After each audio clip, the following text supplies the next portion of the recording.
Assalamu alaikum wa rahmatullahi ta'ala wa barakatuh. Bienvenue dans cette nouvelle vidéo qui traite toujours le premier chapitre de l'unité de la géologie, les chaînes de montagnes récentes et les déformations tectoniques qui les accompagnent. On a vu dans les vidéos précédentes une introduction, les caractéristiques des chaînes de subduction et les conditions de leur formation, les chaînes d'abduction, et aujourd'hui on va voir les chaînes de collision, les caractéristiques structurales et pétrographiques, ainsi que les étapes de leur formation. Et on va commencer par les caractéristiques structurales et pétrographiques des chaînes de collision. Comme vous savez, les chaînes de collision, ils sont caractérisés par la confrontation de deux plaques continentales. يعني كيتدخلوا جوج ديال les plaques أو الصفائح اللي هي قارية. On va étudier l'exemple de l'Himalaya et on va voir cette image prise par satellite qui permet la localisation de l'Himalaya. Donc comme vous voyez, l'Himalaya se trouve à ce niveau-là. Elle est dans les limites de l'Inde qui se trouve dans la plaque d'Inde-Australie et le Tibet qui se trouve dans la plaque eurasienne. Cette chaîne d'Himalaya est caractérisée par une longueur de plus de 2400 km et une largeur entre 250 et 400 km. Elle couvre environ 600 000 km² et l'Himalaya, elle renferme les plus hauts sommets du monde entier, dont l'Everest, bien le fameux Everest, qui a une altitude de presque 8850 mètres. La figure B, on va passer à la figure B qui présente une carte géologique de l'Himalaya. Donc comme vous voyez, cette chaîne est sous forme d'arc. En partant de la plaque d'Eurasie vers la plaque d'Inde-Australie, on va trouver le granit, caractéristique du continent. On va trouver aussi l'ophiolite, et vous savez bien les composants d'ophiolite que vous devez bien maîtriser. On trouve aussi les sédiments marins. Ainsi, on note la présence d'échevauchements, qui sont des déformations tectoniques. Et on trouve des chevauchements qui sont centrales, puis des chevauchements intermédiaires et des chevauchements qui sont frontales. Par la suite, on va effectuer une coupe au niveau de cette carte, une coupe au niveau du segment AB, et on va obtenir la figure C, qui représente une coupe synthétique simplifiée de l'Himalaya sur la transversale AB. Entre A et B, c'est-à-dire entre les deux continents, on va trouver des chevauchements. Les chevauchements, comme j'ai déjà dit, ce sont des déformations tectoniques issues de forces qui sont compressives. Ce sont des sédiments marins qui ont subi ces déformations. Des sédiments marins, يعني اللي كاينين فوق le granit, يعني كاينين فوق le continent. On peut dire aussi qu'il s'agit d'un prisme d'accrétion. وحنا كنعرفوا دونك هادو كيمثلوا هاد لي شوفوشمون كيمثلوا البريزم d'accrétion. كنعرفوا ان le prisme d'accrétion témoigne de la présence d'une subduction. Donc كنلقاو trois types de chevauchement.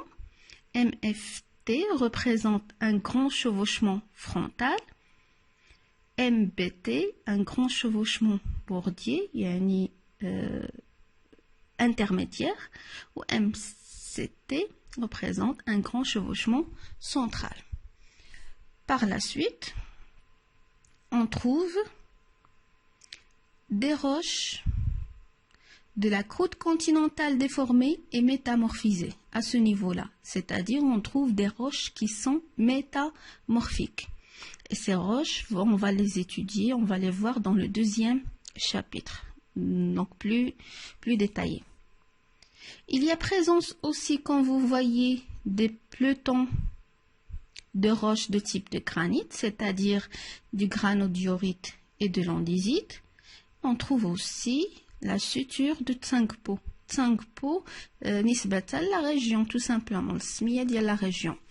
Cette suture, c'est une suture khiyata, suture katani khiyata.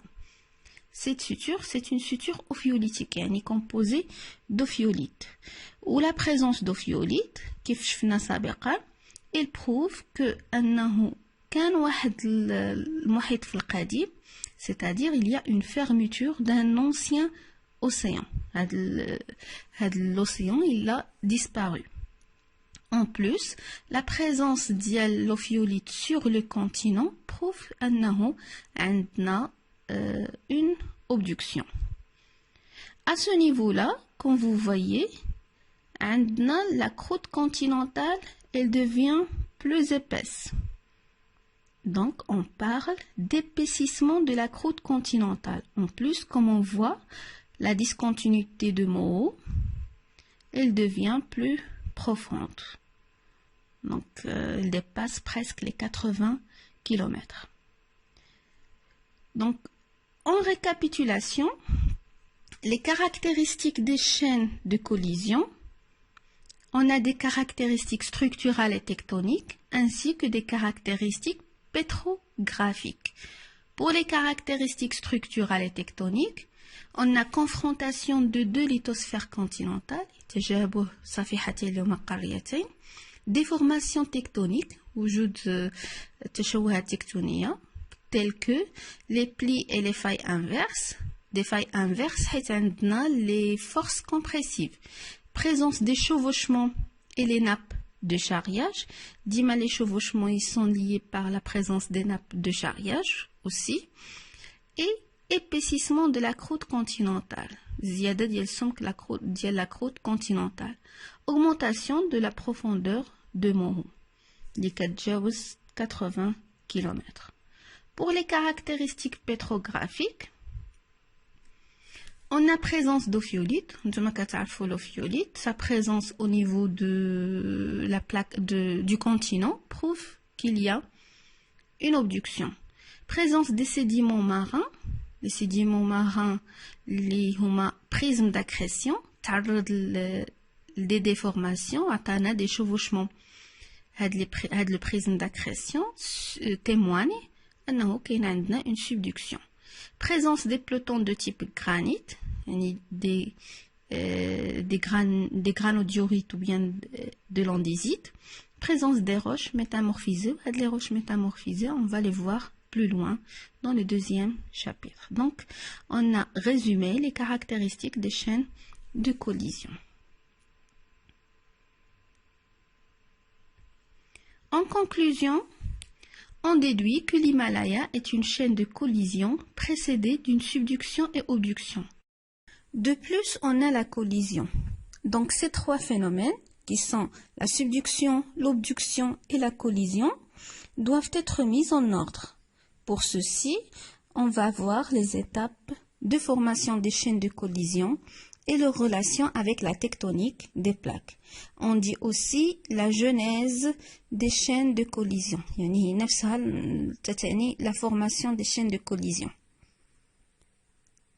Donc on va voir les étapes, on va voir la figure A et la figure B.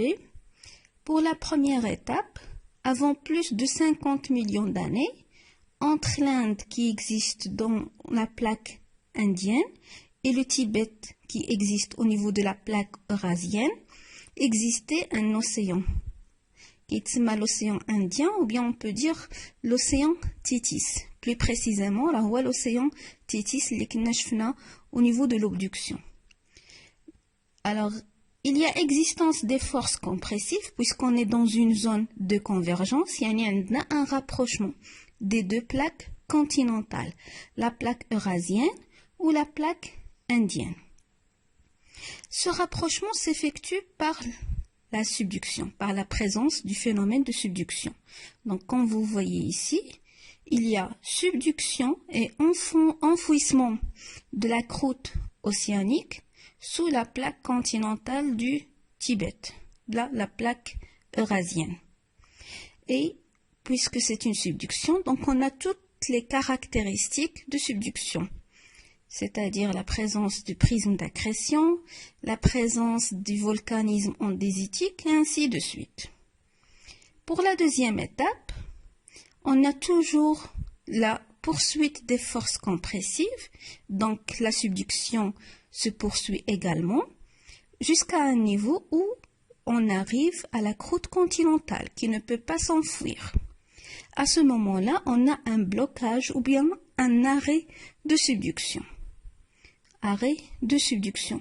Ou كيف كتشوفوا انه كيبقى لنا une partie de la croûte océanique qui n'a pas pu être enfouie. ما قدرتش انها تدخل تحت la croûte continentale ou la plaque continentale. Pour la troisième étape, et suite au blocage de la subduction et la poursuite des forces compressives, يعني ديما عندنا des forces compressives, il y a le phénomène d'obduction. Alors, ce qui reste, هادشي اللي بقى لينا من la croûte océanique, il va recouvrir la croûte continentale. Et à ce moment-là, il y a fermeture, comme on a dit, de l'océan. L'océan, le Titis, il a pu disparaître. Donc, on parle d'une fermeture d'un ancien océan. Et à ce moment-là, on va trouver que l'ophiolite, l'irois en noir, se trouve au niveau du continent. Qui fait au niveau du continent suite l'obduction. Donc, la présence de l'ophiolite, comme on a dit, au niveau du continent, prouve ou bien témoigne qu'on a le phénomène d'obduction. ومن هنا جات l'appellation ديال la suture ophiolitique. هي هذه خياطة ophiolitية. Suture ophiolitique représente la limite, الحدود ما بين les deux continents. Le continent اللي فيه le Tibet ou le continent اللي فيه l'Inde. Pour la dernière étape, la quatrième étape, donc on a toujours la poursuite des forces compressives. القوى الانضغاطية كتبقى مستمرة دائما. Et les deux marches continentales, يعني l'Inde مع le Tibet, غادي يوقع عليهم une collision. يعني غادي يوقع بيناتهم واحد الاصطدام. وهاد la collision, elle va permettre la relevée ديال les reliefs. يعني غتعطينا أو غينتج عليها la formation ديال les chaînes montagneuses اللي هما بالضبط سلسلة جبال الهيمالايا. وبالتالي تتكون سلسلة جبال الهيمالايا في بتدخل ثلاثة ديال لي فينومين. En premier lieu كتكون la subduction, en deuxième lieu كتكون عندنا l'obduction et en troisième lieu la collision des deux continents. Donc en bilan, les chaînes de collision sont des frontières de convergence marquées par un raccourcissement horizontal de la lithosphère continentale et dû aux forces de compression, c'est-à-dire les forces compressives. Ce raccourcissement entraîne des mouvements verticaux à l'origine d'un épaississement de la lithosphère continentale. Suivant le contexte géodynamique de la chaîne, on distingue les plus importants. Donc, كنقدروا نستنتجوا جوج ديال الانواع ديال les chaînes de collision. Soit des chaînes de collision précédées d'une subduction بوحدها, et à ce moment-là تتكون عندنا l'absence de suture d'ophiolite. Soit des chaînes de collision précédées d'une obduction caractérisée par un complexe ophiolitique jouant le rôle de suture entre les blocs lithosphériques en collision. C'est-à-dire, كنقدروا نميزوا جوج ديال الانواع ديال les chaînes de collision. إما des chaînes de collision سابقين une subduction بوحدها seulement, وفي هذا الأثناء متى تكون عندنا la subduction toute seule, il y a absence d'ophiolite, c'est-à-dire absence de suture ophiolitique. أولا تيكون عندنا le deuxième type des chaînes de collision précédées d'une obduction وحتى la subduction. ما يمكنش تكون obduction بلا subduction لأن ديما تتكون مسبوقة بلا subduction. Donc ملي كتكون عندنا l'obduction كيكون دليل ديال l'obduction هو الوجود ديال le complexe ophiolitique. Et je vous remercie pour votre attention. À la prochaine vidéo, Inch'Allah.